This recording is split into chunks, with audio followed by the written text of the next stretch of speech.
Hello investor, welcome to Investor Mind Voice. Hello investors, இன்னைக்கு content summary 15 July post market second one top gainer top losers today result tomorrow result and dividend IPO status and news updates. இன்று காமராஜர் ஐயாவுடைய பிறந்த நாள். இவரால் கொண்டு வரப்பட்ட இவரால் உருவாக்கப்பட்ட பள்ளியில் மதிய சத்து உணவு சாப்பிட்டு படித்து உயர்ந்தவன் என்ற பெருமையோடும் ஐயா அவர்களுக்கு என்னுடைய நன்றியையும் வாழ்த்துக்களையும் தெரிவித்துக் கொள்கிறேன். போஸ்ட் மார்க்கெட் ரிப்போர்ட் டவ் பார்த்தீங்கன்னா 88 பாயிண்டில் ப்ளஸ் ட்ரேட் ஆகி முடிஞ்சிருக்கு. S&P plus 8 point, Nasdaq 54,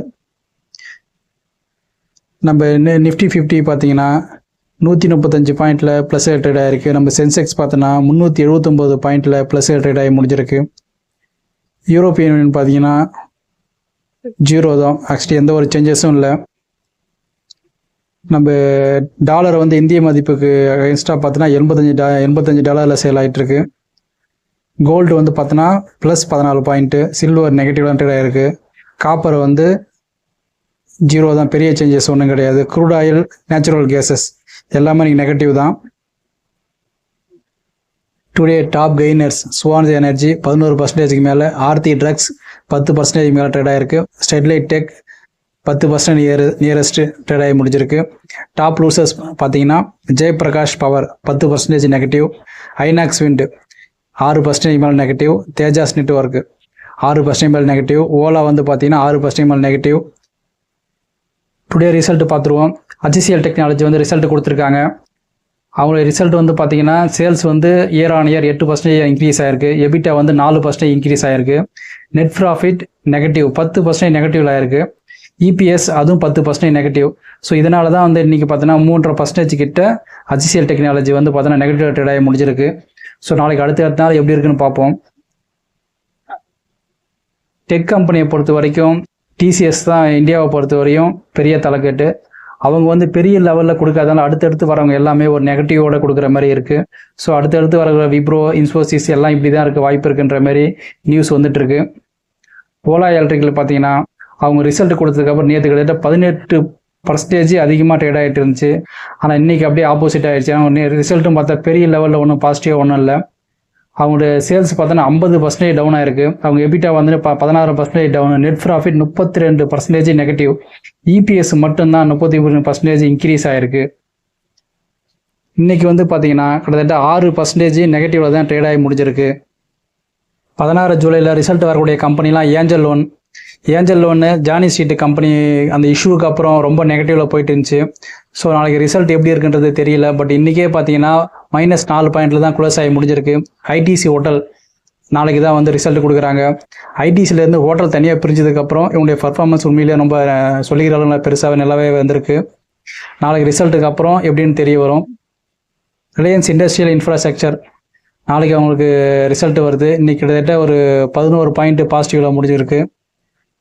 Taj hotel பார்த்தீங்கன்னா இன்றைக்கி ஒரு 6% மேலே பாசிட்டிவ், நாளைக்கு ரிசல்ட் வருது. ஸோ எப்படி இருக்குன்னு எல்லாத்தையும் பார்ப்போம்.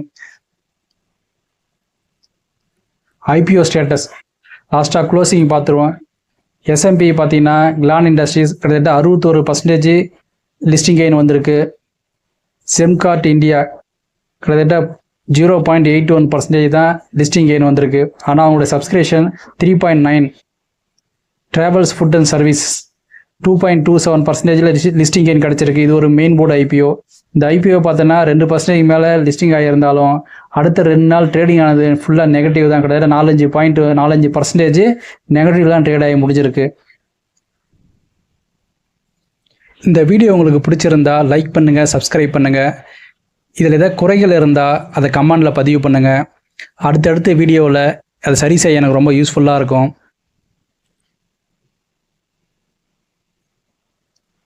அப்கமிங் IPO பார்த்தீங்கன்னா 16 ஜூலையில் முடியக்கூட ஒரே ஒரு main board IPO anthem bioscience மட்டும்தான். இதில் ஓவரால் சப்ஸ்கிரிப்ஷன் 2.3 மடங்கு சப்ஸ்கிரிப்ஷன் ஆகிருக்கு. அதாவது என்ன அர்த்தம்னா ஒரு லாட்டுக்கு 2 பேர் போட்டி போட்டுக்கிறாங்கன்னு அர்த்தம். அடுத்து SMEயில் 2 இருக்குது. ஸ்பன்வெப் நான் இன்னொன்று பார்த்தீங்கன்னா மோனிகா அல்காம் இந்த ரெண்டுமே பார்த்தீங்கன்னா சப்ஸ்கிரிப்ஷன் 22 மடங்கு சப்ஸ்கிரைப் ஆகிருக்கு. ஸ்பன்வேப் மட்டும்தான். ஸோ அடுத்தடுத்த நாள் எப்படி இருக்குன்னு பார்ப்போம். ஸோ ஆந்தம் பயோசயின்ஸை பற்றி ஒரு ஸ்பெஷலான ஒரு ஷார்ட்ஸ் வீடியோவை நான் நாளைக்கு காலையில் இது பண்ணுறேன். ஸோ அதுக்கப்புறம் அதை அப்ளை பண்ணலாமா வேண்டாமான்றதை நாளைக்கு நீங்கள் முடிவு பண்ணுங்கள். Today news update. இது சர்வதேச விண்வெளி மையத்திலிருந்து 4 வீரர்கள் பூமி திரும்பி இருக்கிறாங்க சக்ஸஸ்ஃபுல்லாக. அதில் குறிப்பாக நம்ம இந்தியரும் ஒருத்தர். அவங்க 4 பேருக்கு நம்மளோட வாழ்த்துக்களை தெரிவிச்சுப்போம்.